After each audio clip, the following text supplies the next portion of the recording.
So yeah, like there are two types of founders. I feel one, there are market led, which basically means that they see an opportunity in the market and they kind of want to seize that opportunity. They have the resources and they're like, I will make money out of this.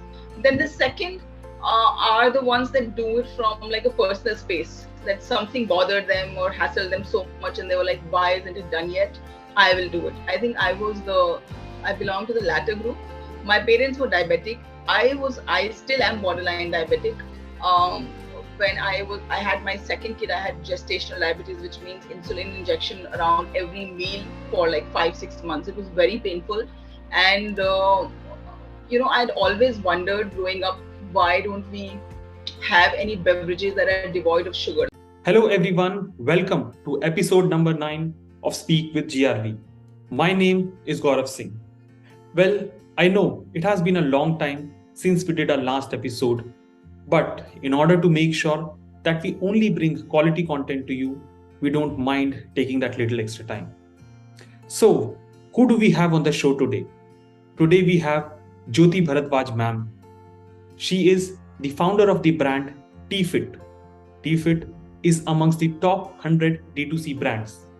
It was recognized as an Amazon Launchpad brand too. In July 2021, Inc. 42 listed TeaFit as the top 30 brands. Talking about Jyoti Ma'am, she is an alumnus of the prestigious institute ISB Hyderabad and earlier worked for housing.com. And apart from all this, she is also a very kind and humble human being. So if you are somebody who's looking to do a startup, looking to start something of your own, or you're already in your journey, this conversation will definitely help you. So without delaying further, let's start the interview. This is Speak with GRV in conversation with Jyoti Bharadwaj.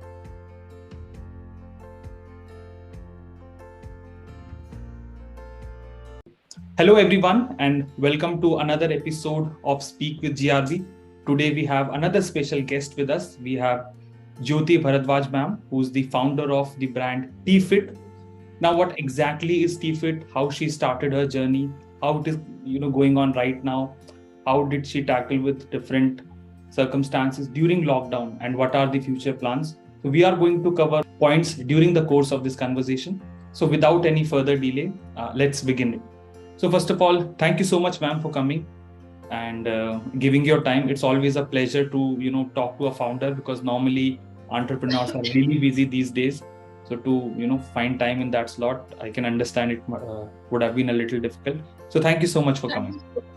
Thank you, Gaurav, for having me and for kind of persisting enough to kind of have me here. I usually don't do a lot of like these conversations, podcasts, interviews, things like that. But thank you for having me, and I'm looking forward to a very exciting conversation. And let's do that. Thank you, ma'am. So my first question would be, how did you get into entrepreneurship or doing a startup? Like, this was something you always wanted to do, or life happened and it happened by chance? I think I've had the most circuitous route to entrepreneurship that I know. I have worked with startups. I have worked and led startups in leadership roles previously, and I think I enjoy the process of creation, and I feel I enjoy the effect that an impact has on me. Like if you create something out of nothing, you build a large team, you create a product, you take it to the market. So the fact that I'm able to see what I have done and what I have built, I think that gives me I don't know if the right word is high or exhilaration or satisfaction. So that process of creation is very important for me, which is why I never could do like a regular 9 to 5 in a very large organization. I wouldn't enjoy that. I'm sure the temperament kind of doesn't suit. Like I need things to kind of constantly happen and to create, and so that way I'm a restless soul, and I feel the only place where I can really channelize my energy is in a startup. So even in my career before starting up on my own, I have worked in startups from the first round of funding to kind of scaling it to an X number. So that's kind of the process that I have enjoyed. And somewhere along the line, you start to wonder if you could do this. You're working with founders, and you kind of see that they're no different from you, and you have conversations with them on a daily basis, and then you realize that probably the only difference is either like access to courage, I would say, that maybe they thought that they could do it and they just moved forward and do it, and that's the only difference I found. And I think eventually the friction between that giant wall that you see, like as a rank outsider, that can I do it, I think that kind of bears down eventually, and then it becomes like an organic process ki ha do startups mein kar liya, next is I'll work on my own. And also the seed for this came at the right time. Like I had spent like 3 years at housing.com. I had seen the entire life cycle of the business, like from the first fundraise to an acquisition. So I felt like there was not enough challenge left for me there. And this idea was there in my mind that I need to create something in the unsweetened beverage space. And I felt like a perfect storm, and I moved on and I pursued this. So yeah. Yes, ma'am, that's wonderful. And some people have that quest of creating something from scratch, something which never existed, and then you start growing it. So, ma'am, normally when, let's say, an entrepreneur or a founder starts within startup, that is related to something personal to them. For example, if somebody is starting a fitness startup, maybe over the course of the years they had some fitness issues, or they identified this is a problem I want to solve. So why specifically TeaFit came in? As in, what was the experience behind that? So yeah, like there are two types of founders. I feel one, there are market-led, which basically means that they see an opportunity in the market and they kind of want to seize that opportunity. They have the resources and they're like, I will make money out of this. Then the second are the ones that do it from like a personal space, that something bothered them or hassled them so much and they were like, why isn't it done yet? I will do it. I think I belong to the latter group. My parents were diabetic. I still am borderline diabetic. When I had my second kid, I had gestational diabetes, which means insulin injection around every meal for like 5-6 months. It was very painful. And, I'd always wondered growing up, why don't we have any beverages that are devoid of sugar? Like as a diabetic household, there's nothing that comes to your house, like no fruity, no cola, nothing. Back in the 90s, those were the beverages and we never had any. And so that complete alienation from the beverage aisle growing up always bothered me. I happened to spend some time in Japan back in 2013, 14, 15. And that back and forth from Japan completely changed my understanding of how healthy societies are created. Like just the access of healthier beverages is so easy. You go to any vending machine, you will find hundreds of brands that do unsweetened beverages that are made from Japanese tea and herbs and just very mild in palate and just like really good for you. And in general, you would wonder that Japanese are healthier people, like as a healthier society. They don't have the same problems of obesity that we have. But for every junk food outlet that they have hundreds of these beverages and foods that are healthy and easily available. So that seed, that how do you create a healthy society, is that you make things accessible to them, and that stayed with me. But the bahut sare loans the education loan, home loan, typical middle class liabilities. So which I kind of fulfilled by around 2019, and then I was like, this is something that I should be doing. Like I have had all the opportunities. I went to really good schools. I went to great business schools. I have the proverbial access. If I don't do it, then feel like, who am I blaming eventually? So mujhe laga ye karna chahiye. So yeah. Yeah, exactly, ma'am.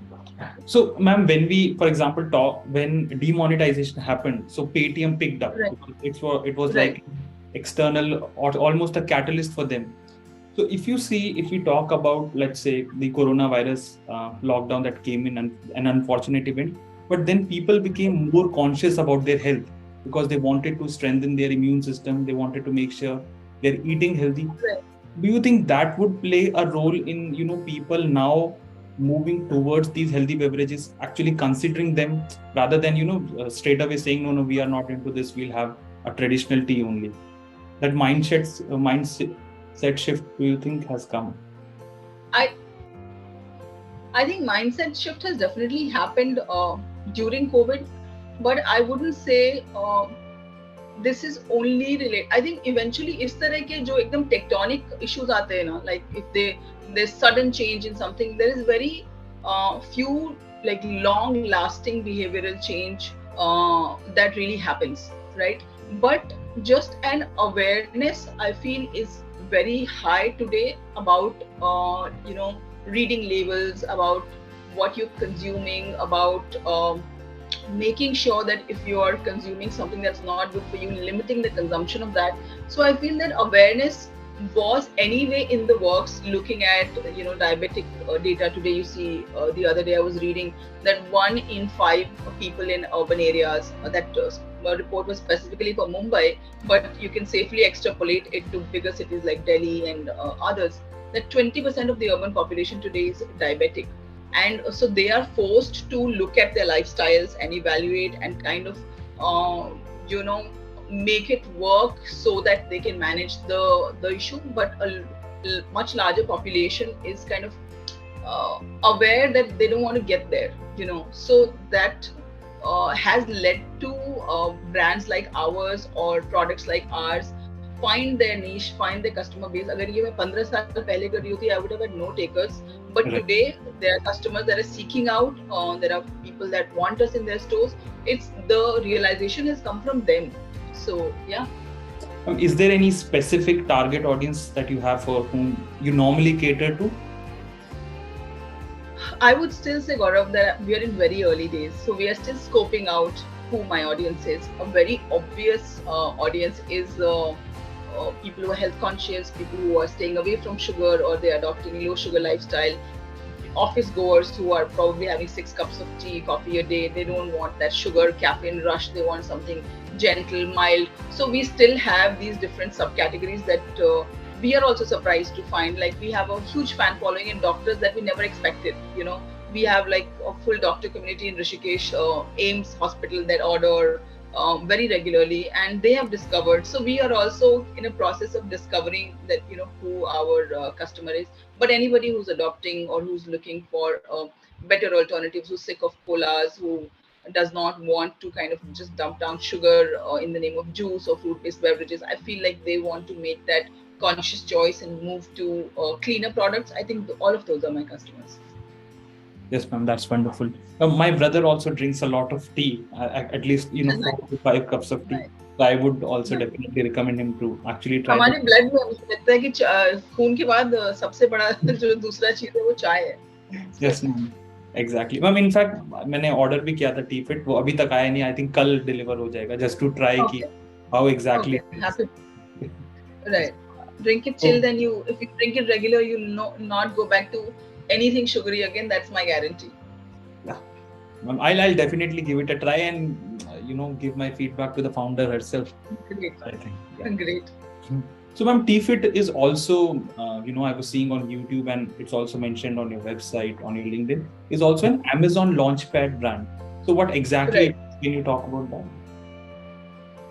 So Amazon Launchpad is a program of, actually I don't know if I'm qualified to talk about that program here, but in a nutshell I will tell you, and if I get questioned then you just have to edit that part out. So Amazon Launchpad is a program for up and coming emerging brands, wherein Amazon sees potential in that brand and they kind of send you an invite to onboard you, and in exchange for a certain percentage margin, they promote you on different platforms within Amazon. There are events around festivals and Women's Day, Diwali, all of that, and where your brand gets the necessary eyeballs, and the discovery is far easier and the reach is far more. So yeah. So ma'am, that really helped you during the lockdown time, when I think almost the supply chain had broken? That did help us. Actually, the Corona time was a very stressful time for everybody, Gaurav. Okay. I was too small. I still am a young brand, but I was a much smaller brand back then. And we were supposed to go live with Nature's Basket, but nobody was coming to the store. And that's a huge setback for a brand on day one. right? कि आपने launch किया और सब बंद हो गया. So in that sense, I feel online definitely helped us, and specifically Amazon, क्योंकि तब हम कहीं और नहीं थे, we were only on Amazon, and through FBA we were able to move good amount of orders. So that helped us early on for sure. Yes, ma'am. Ma'am, during when we started this conversation, the first thing that you mentioned about is, I have to see how my staff is doing. So talking about your hiring philosophy, what are, let's say, those core 2-3 values that you look for, whether it's about your core team, the co-founder and other things, or anybody you're hiring at different position levels? What are those qualities that you look for as a founder? I essentially look for adaptability. Okay. Whether they are open to learning is something I look for. How rigid are they in their ways of thinking? If their thought process is malleable, if they are scouting for things that they can implement, if they are hungry, those are very fuzzy things, but those are the things that separate a great employee from an average one, or a not so great one. One is that they should fit into your culture, whatever culture it is. Some companies have a very driven culture, very ambitious culture, and they should find those kind of people. And we have a different kind of a culture. We are a company that builds product for the larger good, and so we need people who believe in the mission. We need people who are hungry to prove themselves. So I don't go for category A colleges myself. Being from one, for me, that's a non-criteria. For me, anything beyond bachelor's is fine. Even a bachelor's education and beyond is just fine. So if you come with a MBA with a 6-year work ex, it doesn't matter. I'm sure as we grow bigger, the requirements of business will evolve, and then we will need people with different skill sets. But at the stage where we are at now, my number one point of differentiation is if the person is hungry or not. That's it. Ma'am, there is one question, that always comes to my mind talking about the point that you mentioned. You as a founder, for example, you have a lot of belief in TeaFit. You want to go as a brand. You have that vision. 24/7 you're thinking about it. Right. But an employee comes when you're hiring somebody, he's like, okay, you are going to pay me this amount, I'm going to do this job for you. I'm not that much emotionally attached to the organization. So in that case, how do you deal with those people where the relationship is just transactional? They'll get the job. Actually, when you are small, that's just not the case, because you're not paying them what they probably deserve, because you're still bootstrapping. So you're probably paying them below market. So what is the gap that you're filling it with? That gap has to be filled in with camaraderie, with emotion, with a vision. Ki, aaj jaisa hai, waisa kal nahi rahega. Are you going to come along for this ride? The upside is huge. But if they just come for this, तो फिर उनका I need this quality people, but right now I'm only paying them this. So that gap has to be made through an emotional connect. And शुरू की team में अगर वो नहीं है और वो सिर्फ transactional है, तो I would say don't have those people. At least early on, your team needs to be absolutely as driven about everything, from product to quality to just sales metrics, everything. Just the belief in what you're building is greater than you. It just does not have to be limited to you as a founder. And if your people don't believe that, I feel then that's probably your shortcoming as a founder कि तुम वो विश्वास उनको नहीं दिला पाए. That's your number one job, to build an A team who's ferociously believes in what you're building. So I feel that's probably it. Ma'am, I must say one thing. The way you talk, you definitely appear to be a very driven founder. Thank you. My next question would be, in our country, when we talk about India, cricket is fancy. Everybody wants to be a cricketer someday or the other. At least must have done. Bollywood is there.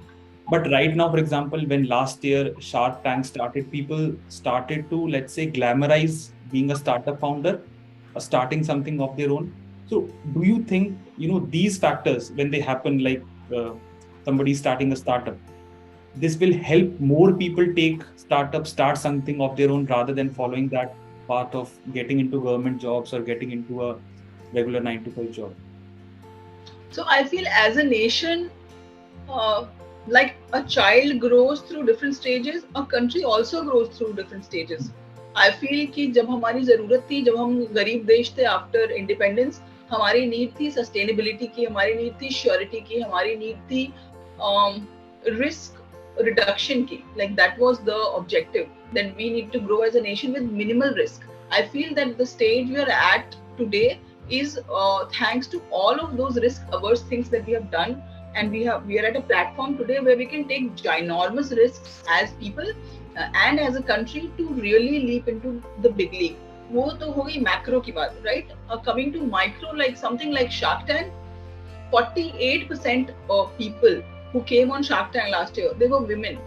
But if you look at it in the formal VC wale circle mein, maybe 2.5, 3% of women actually get funded, and that too probably as a co-founder, not as a solo founder. So that's how dark it is in the structured institutional investment world.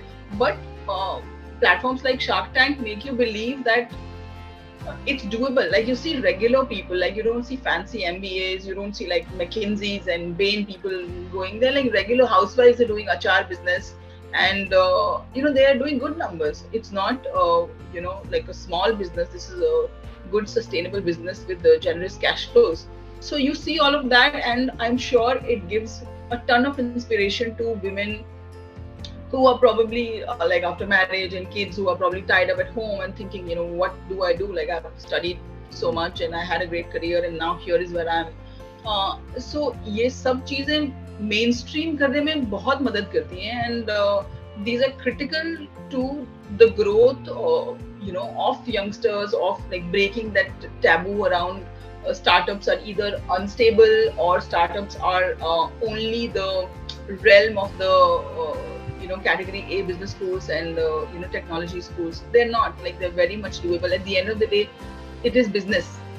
मतलब आप उसको startup बोल लो, आप उसको जो बोल लो, but है वो business. उसका काम है value generate करना, cash flow generate करना, लोगों को job देना और अच्छे product से और लंबे समय तक business चलाना, right? So if you break down all the jargons, that's what it is. And तो वो myth break करना कि वो startup है और $100 million की funding नहीं है तो वो startup नहीं है. At the end of the day, all of this is business.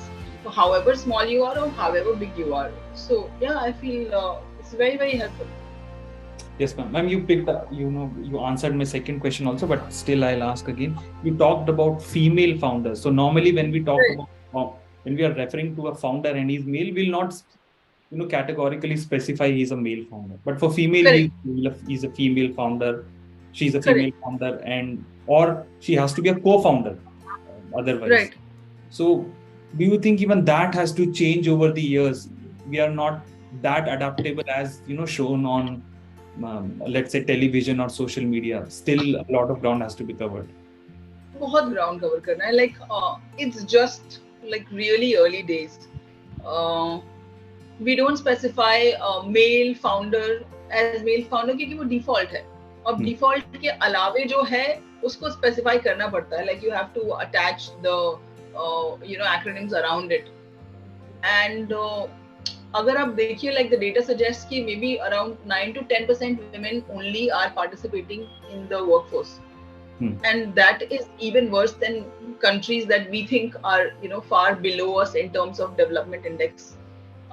That shouldn't be. Like there's no reason for that to be. And this is a responsibility of everybody, not just of like women founders or not just of the government. It's everybody's responsibility to make this journey like a little easier than it currently is. Like finding out why this may be, are these familial circumstances, are these is this post marriage, post baby childcare is not available.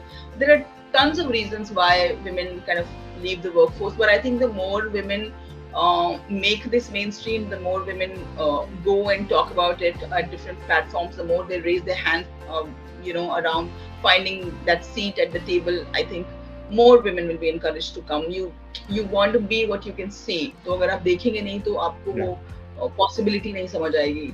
So yeah.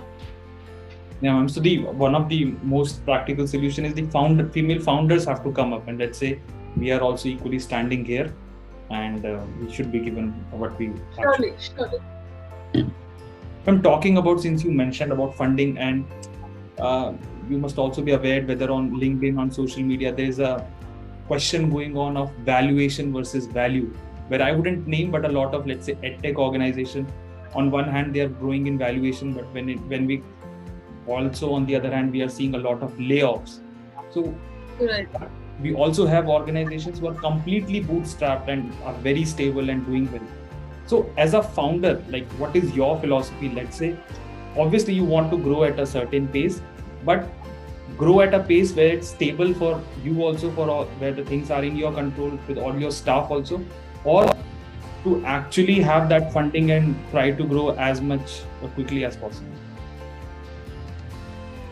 So at the end of the day, it depends on things like why you're doing what you're doing, and second, does your business allow itself the blitz scale that like a technology company can attain or can at least aim at, right?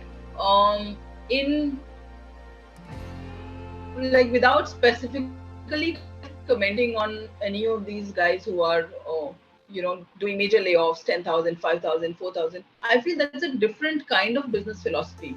That is, you raise venture money, you are like after a certain scale at a certain speed, and if you're not able to achieve, then there is no free lunch. Like, at the end of the day, last में philosophy यही है कि दुनिया में कोई free lunch नहीं है. So if you're getting like a substantially higher salary than the market allows for it, please know that this might not last forever. Like, there is an absolute risk associated with every choice in life, both for employers and for employees.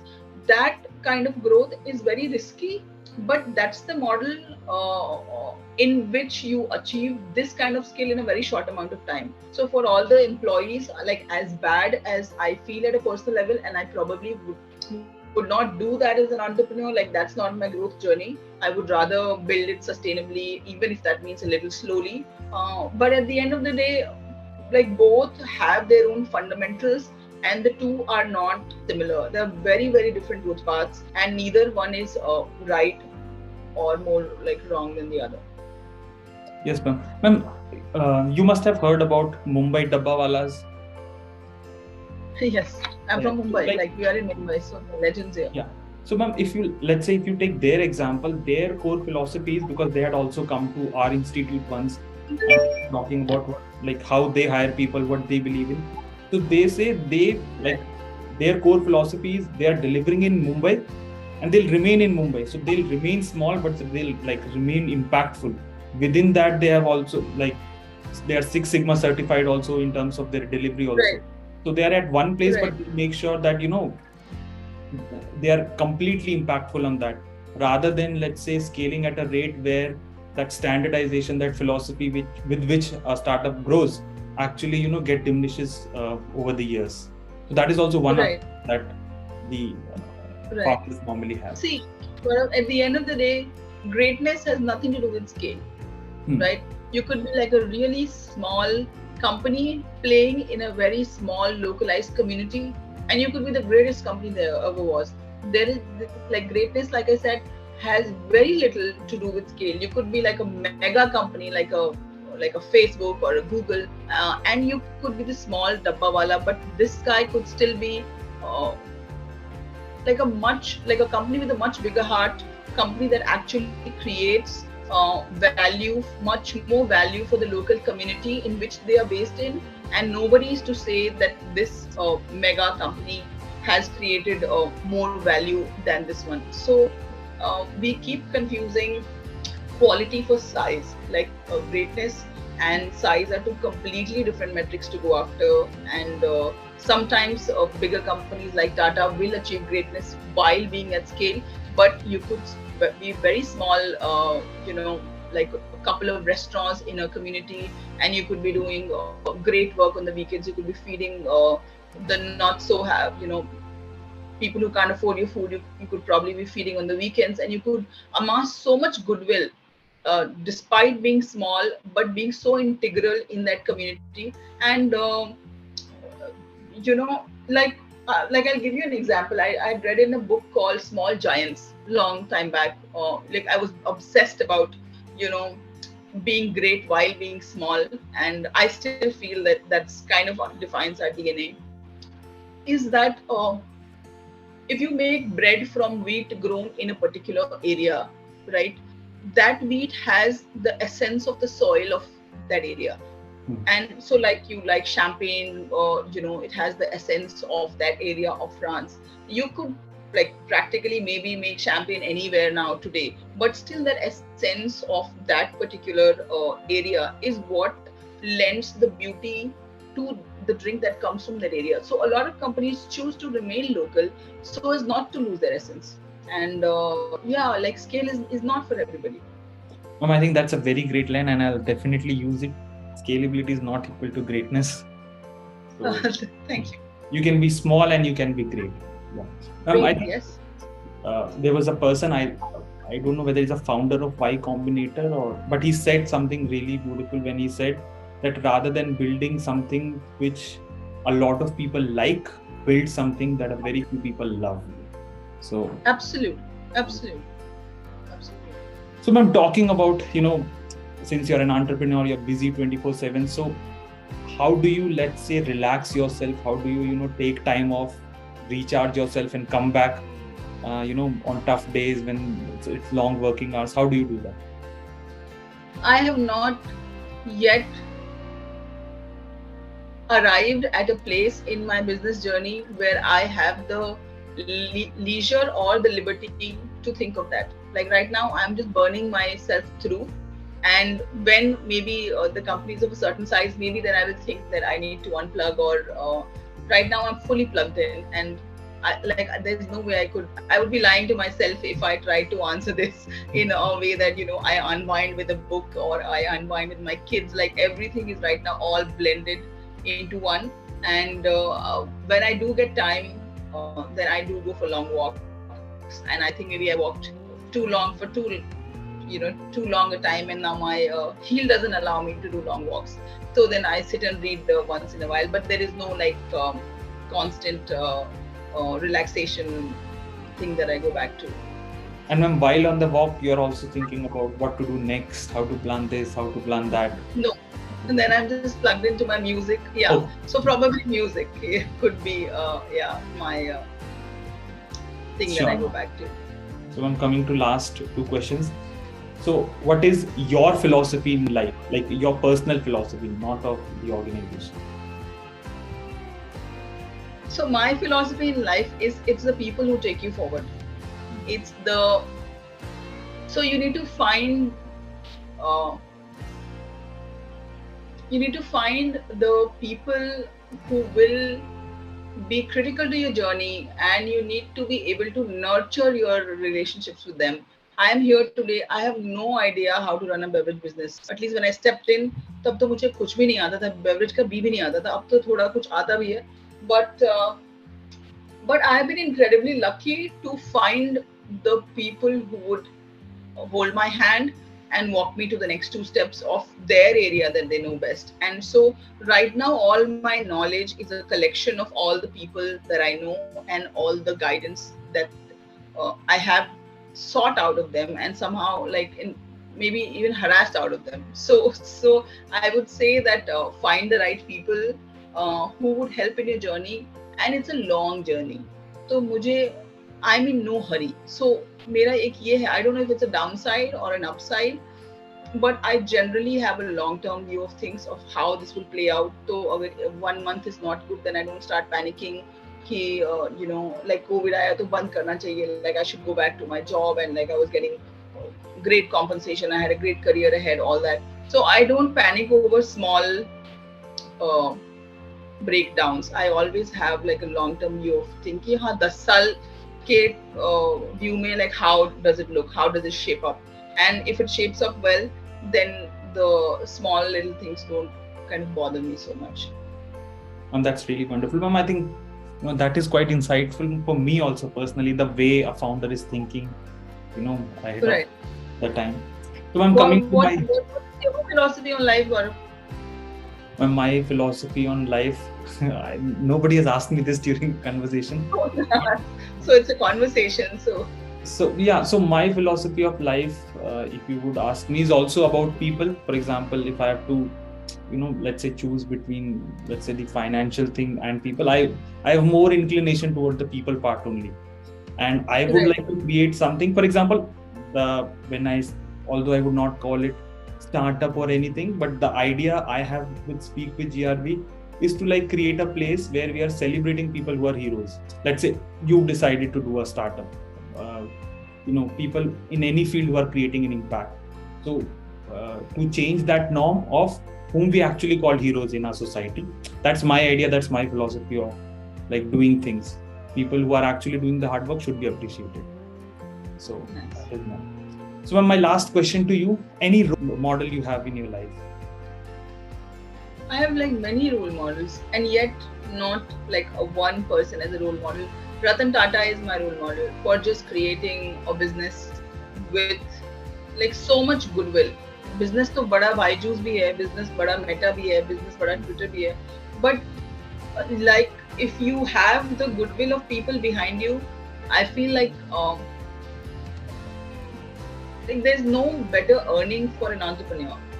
It's not about how big you have become, but it's just about how much value you created in society. So I feel, somebody like Ratan Tata, I'm sure like half the world is a fan of Ratan Tata, but I'm also one of them. Other than that, there are a lot of women founders who have come up recently. Vinita Singh is one of them, and Ghazal is again another founder that I look up to. Just the scale that she was able to build so quickly, she's doing really great, and that's probably it. It's very fuzzy. Like a lot of people, maybe Sachin Tendulkar inspired me at some point of time just for his hunger for just like putting his head down and letting his work speak.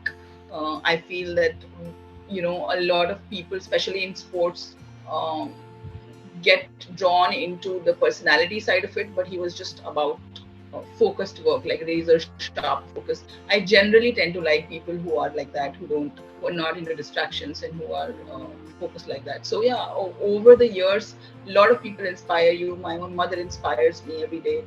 I have people in the family who have supported me immensely because they couldn't really pursue opportunities in life for whatever life threw at them. And so then they have my back at all times. So inspiration comes from very many different places. Inspiration also comes from your own kind of hunger to do better, to make a mark, to make that little small meaningful dent in this world. So that also maybe sometimes my own hunger inspires me. So yeah. Yes, ma'am. So ma'am, my last question would be, let's say, if you have to give two advices to any startup founder or anybody who's into this journey, one is something that he or she should do, and one he or she should not do. So what would those be out of your, let's say, learnings? He or she should do, I would say, get your hands dirty.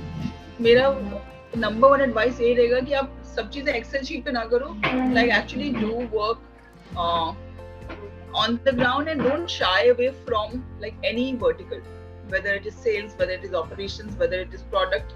In the beginning, like go as deep as you can on ground in each of these verticals, and only then you will really understand the complexities of your business. Don't outsource like critical things like this, at least in the early days of the business.